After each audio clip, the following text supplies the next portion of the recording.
پر بھی میں کچھ گزارشات، اپنے کچھ خیالات آپ کی خدمت میں پیش کروں گا۔ میں اپنی گفتگو ایک مشہور تمثیل سے شروع کرتا ہوں۔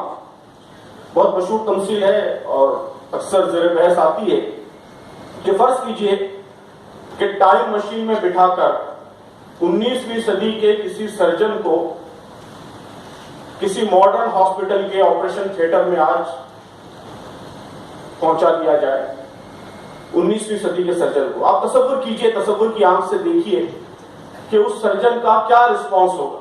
19ویں صدی کا سرجن، آپریشن تھیٹر اس کو ایک بالکل نئی دنیا، نامانوس دنیا محسوس ہوگا۔ جو کچھ کام وہ کرتا رہا ہے اپنے زمانے میں، اس سے کوئی میل اس کو نظر نہیں آئے گا۔ وہ سمجھے گا ہی نہیں کہ یہ کیا چیز ہے، کس جگہ اس کو پہنچا دیا گیا ہے۔ ٹیسٹنگ کے لیے یہاں پہ MRI مشین ہے جس کا اس زمانے میں کوئی وجود نہیں تھا۔ ماڈرن الٹرا ساؤنڈ اور سونوگرافی کی مشینز ہیں، روبوٹس ہیں، انڈوسکوپی کی ماڈرن ٹیکنالوجیز ہیں جو رگوں کے اندر، نسوں کے اندر مشین پہنچا دیتی ہیں اور رگوں کی باریکیوں کو ناپنے لگتی ہیں۔ ڈاکٹر کو جو ہے ایک مائکروسکوپک لیول پر رگ کے اندر، شریان کے اندر جو ایکٹیویٹی ہو رہی ہے وہ نظر آنے لگتی ہے۔ تو جو پورا انفراسٹرکچر، وہاں کا پورا پروسیس ہے، وہ اس کے لیے بالکل نامانوس، بالکل اجنبی ہوگا۔ وہ اپنے آپ کو وہاں پہ انفٹ محسوس کرے گا۔ اب اس کے مقابلے میں آپ دوسرا تصور، دوسرا امیجنیشن یہ کیجئے کہ 19ویں صدی کے ایک ٹیچر کو، ایک لیکچرر کو آج کے کلاس روم میں پہنچا دیا گیا۔ کیا وہی اجنبیت، کیا وہی نامانوسیت کا احساس اس کو ہوگا؟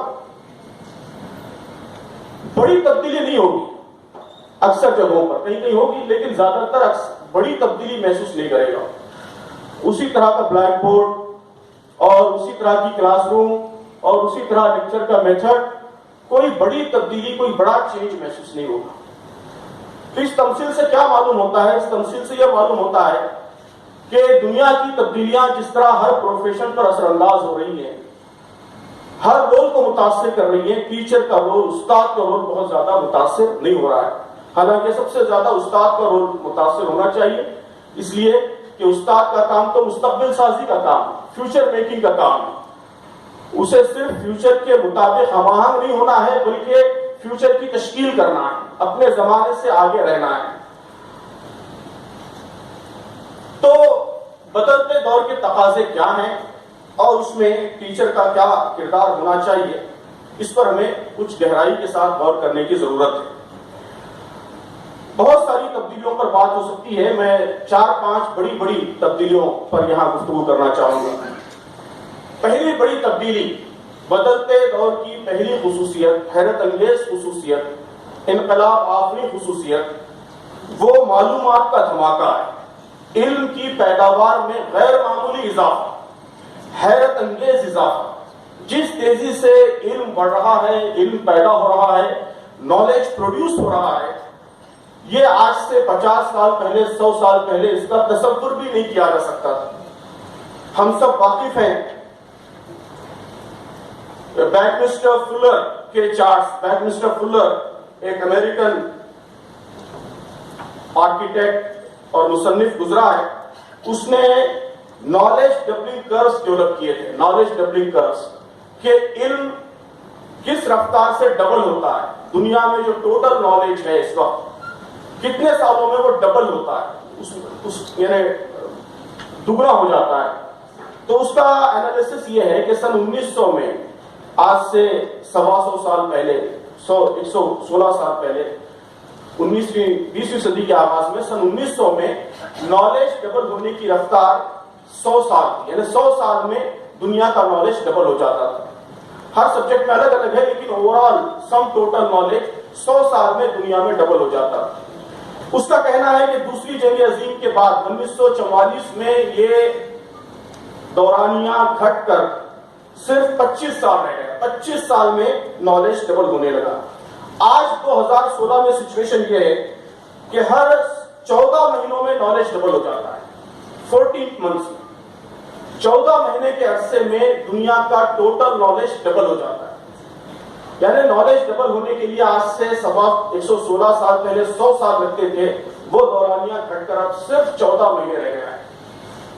ظاہر ہے یہ کوئی معمولی بات نہیں، یہ بہت بڑی بات ہے، اور اس کا پورا تعلیمی نظام پر، استاد کے کردار پر، رول پر بہت گہرا اثر پڑتا ہے۔ اس کا مطلب یہ ہے کہ آپ نے اکیڈمک ایئر شروع کیا اور ایک کورس پڑھانا شروع کیا، تو 14 مہینے اکیڈمک ایئر ختم ہونے کے کچھ وقفے کے بعد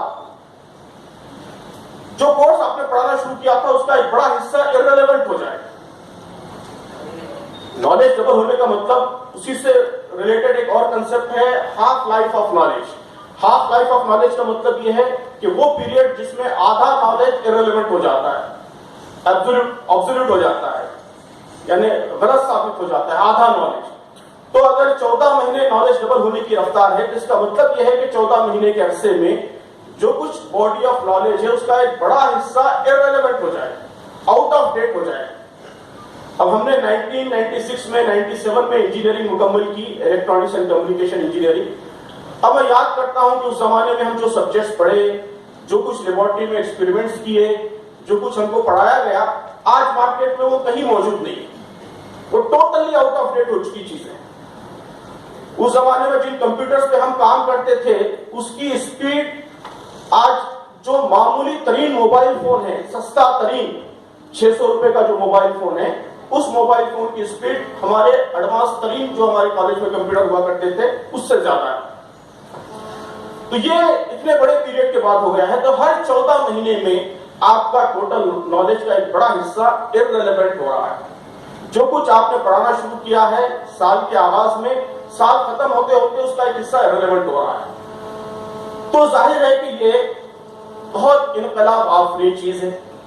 اب اگر آپ پڑھا دیں گے 4 سال 5 سال اس کو بہت ساری چیزیں پڑھا دیں گے، جیسے ہی وہ مارکیٹ میں آئے گا، تعلیم مکمل کر کے عملی زندگی، عملی کردار ادا کرنے کے لیے آئے گا، تو جو کچھ اس نے پڑھا ہے اس کا ایک بہت بڑا حصہ ریلیونٹ ہو جائے گا۔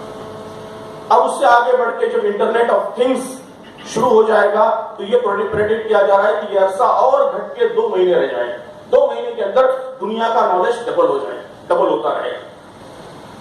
تو اس کا مطلب یہ ہے کہ کلاس روم میں کچھ پڑھا دینا، کچھ نالج دے دینا یہ کافی نہیں، پہلے کافی ہو جاتا تھا۔ پہلے ہم نے انجینئرنگ کی تعلیم حاصل اگر کر لی تو جو کچھ ہم پڑھتے تھے اسی کو اپنی عملی زندگی میں برتتے تھے، اس کا اپنی عملی زندگی میں استعمال کرتے تھے۔ ہماری تعلیم کا ہماری عملی زندگی سے گہرا تعلق تھا۔ جو کچھ ہم سبجیکٹ پڑھتے تھے، ٹیکسٹ پڑھتے تھے، اسی ٹیکسٹ کا استعمال کرتے تھے عملی زندگی میں۔ لیکن اب ایسا ہونے والا نہیں۔ اب ٹیچر کا جو رول ہے وہ پڑھانا نہیں ہے بلکہ پڑھنے کے لائق بنانا ہے۔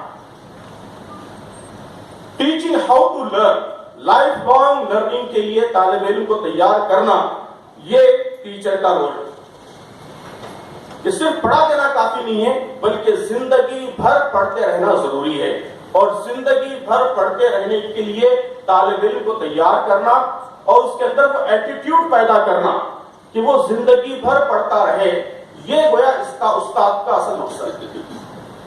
مولانا قاسم نانوتوی رحمۃ اللہ علیہ جو دارالعلوم دیوبند کے بانی ہیں، ان کے بارے میں کہا جاتا ہے کہ جب دستار بندی ہوتی تھی، یعنی جو تقسیم اسناد کا پروگرام ہوتا تھا، سرٹیفکیٹس دیے جاتے تھے، تو اس موقع پر وہ تقریر میں ہمیشہ کہا کرتے تھے کہ دیکھو تم یہ نہیں سمجھنا کہ تم نے پڑھ لیا ہے، یہ سند اس چیز کی سند نہیں ہے، اس بات کا سرٹیفکیٹ نہیں ہے کہ تم نے پڑھ لیا ہے، بلکہ یہ سند اس بات کی سند ہے کہ تم پڑھنے کے لائق بن گئے، تم پڑھنے کے لائق بن گئے ہو، یہ اس کی سند ہے۔